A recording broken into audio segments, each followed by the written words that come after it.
তাহলে হুজুর ওয়াজ করবেন আর আপনি বলবেন কলকাতা থেকে ঘুরে আসি, দিল্লি থেকে ঘুরে আসি, হ্যাঁ পরে শুনিয়ে তো বসে থাকাই হবে, কোনো কিছু শোনা হবে না, লাভ হবে না।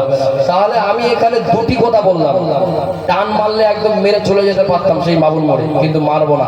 আমি আপনাদেরকে বোঝাতে চাচ্ছি, দেখুন আল্লাহ বলছেন যে মোমেন যারা হবে, মোমেনরা যখন কোরআন শুনবে তাদের কলিজায় কম্পন শুরু হবে। কি শুরু হবে? কম্পন শুরু হবে। আল্লাহ আজ থেকে আমি আর খারাপ কাজ করব না, আল্লাহ আজ থেকে আমি আর নামাজ কাজা করব না, আল্লাহ আজ থেকে আমি আর নোংরা কাজ করব না। তার পাশাপাশি তার ঈমানটাও মজবুত হয়ে যাবে, ঈমানের তেজ হয়ে যাবে, শয়তানকে আমি দূরে সরিয়ে দেব, ঈমানের পাওয়ারটাও বেড়ে যাবে। আজ আমরা যারা এখানে বসে রয়েছি আলহামদুলিল্লাহ আমরা প্রত্যেকেই মুমিন। বলেন আলহামদুলিল্লাহ। নারে তাকবীর, নারে তাকবীর।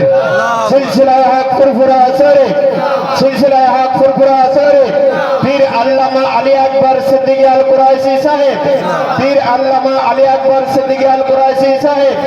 নারে তাকবীর, নারে তাকবীর। দেখ হুজুর চলে এসেছেন আলহামদুলিল্লাহ, আর কোনো চিন্তা নেই।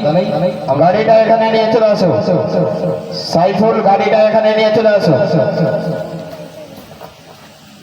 ভাই আমার হুজুর চলে এসেছেন আলহামদুলিল্লাহ, আর কোনো চিন্তা নেই।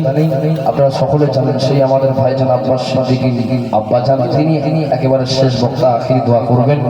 সকলে চলে আসুন। তাহলে আমি যে কথা বলছিলাম, তাহলে মোমেন যারা হবে ভালো করে বুঝুন, বাপ আমার আব্বাজিরা ভালো করে বুঝুন। তাহলে মোমেন যারা হবে, নাম্বার 1 তারা কোরআন শুনলে কলিজায় কি হবে? কম্পন শুরু হবে, কলিজা